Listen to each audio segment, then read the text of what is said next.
Je te comprends, je t'aime, mais tu dois retourner. Donc à un moment, j'ai finalement réalisé que mes efforts étaient vains, que c'était un fait inéluctable et qu'il me fallait maintenant revenir. C'est alors que j'ai eu l'impression de tomber dans un tunnel. Et au bout du tunnel, il y avait une lumière extrêmement brillante. J'ai pensé que cette lumière devait être Dieu et qu'en fait, nous ne mourrions jamais. Il y a eu cette voix dans ma tête qui me disait « Il faut que tu rentres ». J'ai résisté en disant que je ne voulais pas repartir. Puis soudainement, je me suis réveillé. J'étais dans une chambre d'hôpital. Et juste avant que je puisse la prendre dans mes bras, ma grand-tante s'est approchée.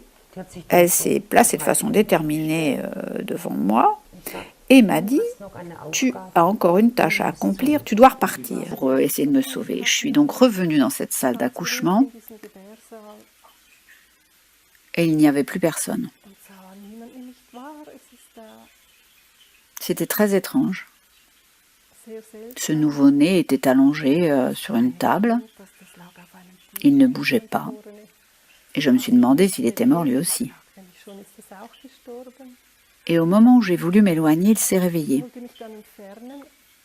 Et il s'est mis à hurler d'un cri, mais désespéré. C'était un cri qui a pénétré mon âme au plus profond. Après avoir ressenti tant de joie, je ressentais maintenant une profonde douleur. On m'a offert un aperçu de sa vie à lui aussi. Et j'ai vu que ça ne fonctionnait pas. Il avait besoin de sa mère et sa mère c'était moi. J'ai réalisé que son âme et la mienne étaient venues ensemble pour accomplir une tâche. C'est pourquoi partir maintenant était une erreur. Sans parole. Et cette personne, enfin, je ne sais pas comment expliquer ça, m'a dit qu'il fallait que je m'en aille, que ce n'était pas le moment pour moi. Et j'ai dit qu'il n'en était pas question, que j'allais rester là. Avec beaucoup, beaucoup de douceur, d'amour intense, on m'a fait comprendre que j'avais des choses à faire et qu'il fallait que je retourne d'où je venais. On m'a dit que je perdrais mon fils. On m'a dit que je perdrais mon enfant et que il ne faudrait surtout pas me suicider. Et puis le temps a passé. Et puis mon fils est mort. Et là, j'ai pu constater que ce qu'on m'avait dit, c'était vrai. Mais j'étais très confuse. Je ne comprenais pas ni le sens de tout ça, ni où j'étais. Elle m'a communiqué la raison pour laquelle il serait préférable pour moi de retourner sur Terre dans mon corps. Parce que, en vérité, en tant que corps spirituel, j'avais pris la décision d'aller dans ce corps et que désormais, si je préférais rester de l'autre côté, il me faudrait renaître à nouveau dans un corps pour vivre des situations que j'avais prévues pour moi-même, planifiées pour moi-même. Elle a bien dit pour moi-même. Hein. Et à un moment donné, je vois arriver une dame blanche, 2,40 m de haut, impressionnant. De très beaux cheveux blancs, de beaux yeux bleus. Et elle avait un genre de soutane, comme un curé, comme la Sainte Vierge. Et je vois encore, je vais faire le geste, elle me dit, toi tu retournes d'où tu viens. Et c'était son doigt qui m'avait impressionné et sa grande manche qui pendait. Et moi je l'entendais parler, mais dans ton crâne que tu l'entends, dans ta tête. Tu ne l'entends pas avec une voix d'un homme ou d'une femme, tu n'entends pas ça. C'est de la télépathie. Quoi. Et moi, je sais bien que je lui réponds en parlant, enfin, comme j'ai vu. Je lui dis, madame, je ne sais pas par où je suis passé, moi. Je ne vois pas comment je vais faire pour redescendre. Et elle reprend sa main et elle me dit une deuxième fois, c'était pas ton heure. Ah ben je dis, je réponds moi là-dessus, c'est peut-être pas mon heure, madame. Mais en attendant, je suis ici. Et j'y reste. Moi, c'est fini la terre, c'est la galère la terre. Je ne veux plus retourner là. C'est fini là. Je suis revenu à la maison, je veux rester ici. Ah, ça, je me rappelle ça. Oh non, c'était terrible. Je ris encore, parce qu'en la voyant, je dis, vous rigolez, vous descendez là, c'est fini, je ne veux plus. Elle reprend sa main une troisième fois. Elle me dit, tu as encore une mission à accomplir. Et là, elle sourit, elle rit, et j'entends ça dans mon oreille. Et dans la seconde, je me réveille en dessous de mon tracteur. Elle était plus brillante que tous les êtres spirituels qui m'entouraient, et de ce fait, elle avait un rôle très important. Elle se tint devant moi, leva les bras de cette manière, et soudain je fus immergé dans une réalité virtuelle où défilait mon futur. Je me vis assis dans une bibliothèque. Je sus que je devrais passer beaucoup de temps dans les collèges et les universités, que j'écrirais et que je ferais des recherches.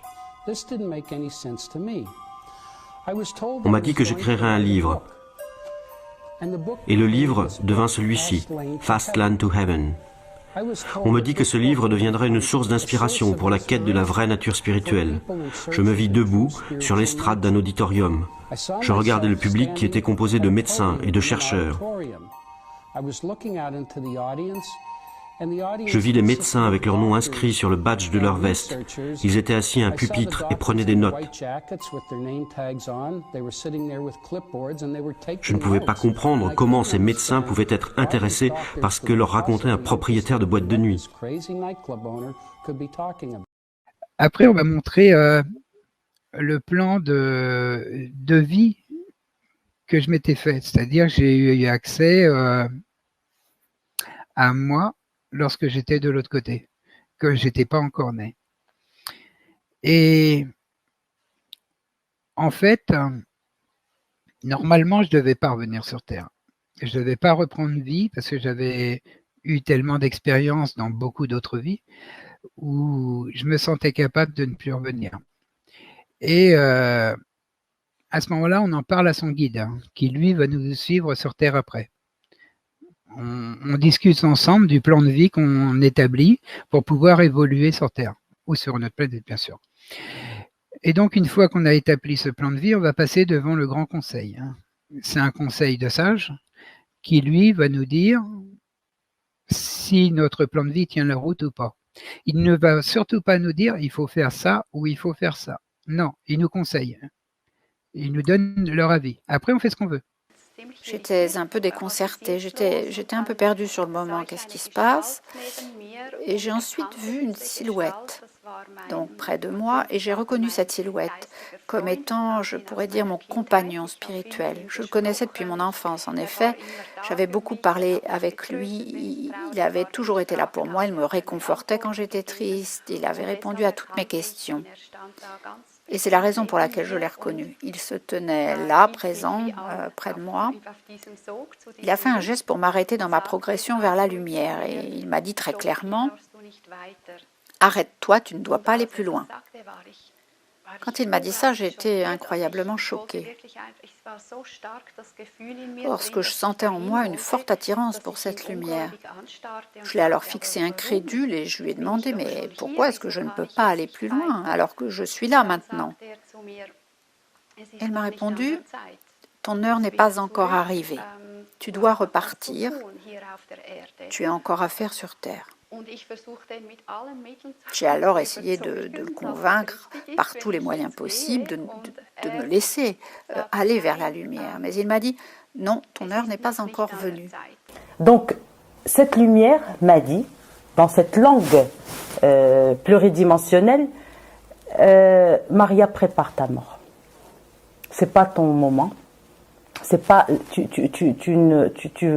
es là pas pour longtemps, tu vas repartir, tu vas revenir. Et à ce moment-là, je me suis agrippée à cette lumière. Et j'ai pleuré, les larmes de tout mon corps. Je ne voulais plus revenir. Dans le sens où je veux dire que je l'ai feuilleté, c'est-à-dire que j'ai été en avant dans le livre, sans le vouloir, c'est-à-dire qu'ils se sont présentés des scènes de ce livre, d'un livre, le livre de sa vie, qui n'avait pas eu lieu avant le MI, donc qui était à venir. Sur le moment, je ne les avais pas perçus comme des scènes à venir. Je les avais perçus simplement comme des scènes fortes, où j'étais spectateur, voire un peu acteur. La première scène, quand elle s'est vraiment produite, j'ai compris que c'est bien de ton avenir qu'il s'agissait. Donc, certaines scènes, je les ai décrites à des proches. avant qu'elles ne se produisent. Et il est très difficile d'amener une preuve, d'ailleurs je ne cherche pas à en amener. C'est-à-dire que pour moi c'est clair, c'est bien ce qui s'est produit et que j'ai vu, ce que j'ai vu. Ces visions du futur, ce livre qu'on feuillette, à tout moment, il est consultable. C'est-à-dire que la notion de temps, de chronologie n'existe pas. Pour moi, elle n'existe plus. C'est-à-dire je sais que je suis contraint dans ma vie terrestre, dans mon enveloppe charnelle, de suivre, d'aller de ma naissance à ma mort. Or, dans cette expérience EMI, ces contraintes-là n'existent pas. Et puisque j'étais là, désormais, je voulais y rester.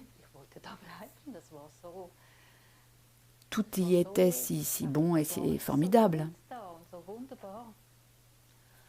Mais une voix s'est alors fait entendre, pénétrant tout, le temps, l'espace. Et elle a dit, ton temps n'est pas venu. Mais que je pouvais emmener cette expérience avec moi. Mais que mon heure n'était pas venue.